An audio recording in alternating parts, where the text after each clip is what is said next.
What's up? Oh, okay. All sorts of information being handed around this podcast studio today. We've got, our PAs out here really trying to do their best, and they're interfering a little bit with the show, but it's okay. What's up?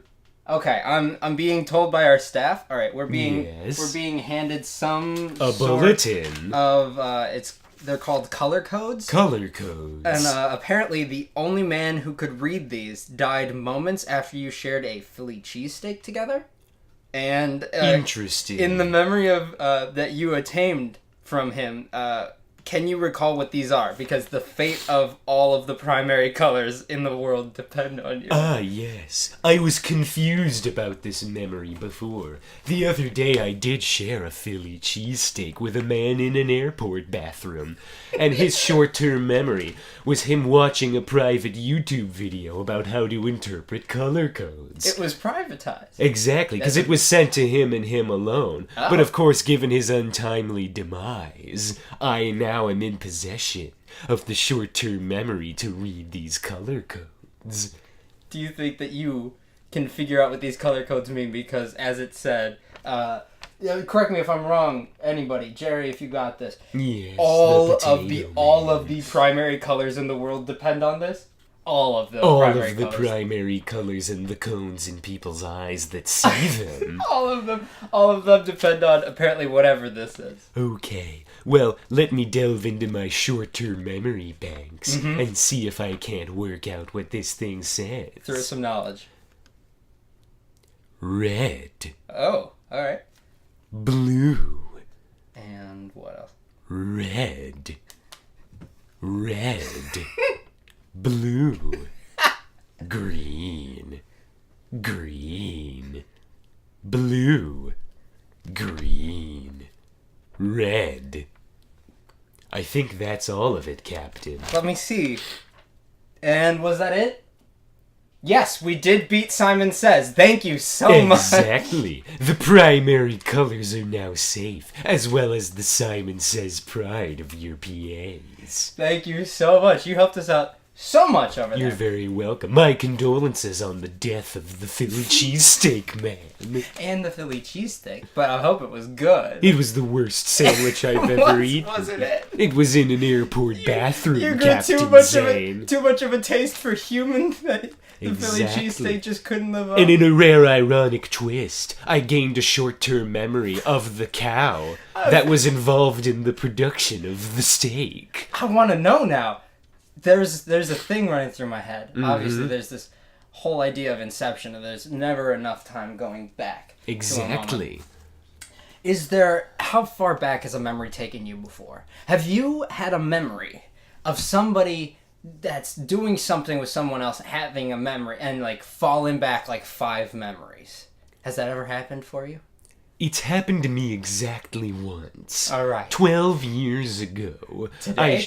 Exactly the day. I shook hands with my mother's book club agent. Mm-hmm. The agent that sets up the book club. Exactly. The talent agent that casts the book club that my mother belonged to.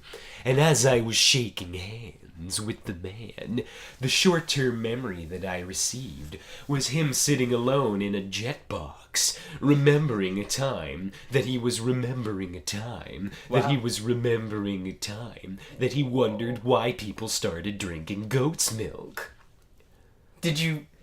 Was it just a moment, or did you get something from that? Was there a revelation? Well, the dilution of the memory through all those different panes of memory was very upsetting, and it was like taking a flight with some turbulence. So this is I can't believe I didn't even ask. So this is a painful thing for you to experience. Well, it's painful when I go through more than one level of the memory membrane. Mm-hmm. More often than not, the memory. The memory. More often than not, the memory that I get from someone is just them remembering one simple action or something that they did. Right. But if a memory is of a memory is of a memory is of a memory, it's like dropping through several holes in the floor of a building. And you never know where you'll land or which bones will remain unbroken. And as we all know, once you've fallen through the second hole of a building, it starts to get a little painful. That's when it gets dicey, Captain.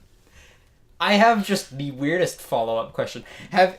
How many times have you fallen through the hole of a building? Several times per day. And what? Is this a moment? I've got a great deal on the apartment that I'm currently living in, where instead of a staircase there's a fire pole. Except there's one thing wrong with it, Zane. There's no pole. So it's just several holes in the floor of my building, which is why that's a sensation I'm so familiar with. I use it for metaphors when I'm describing my memory superpower.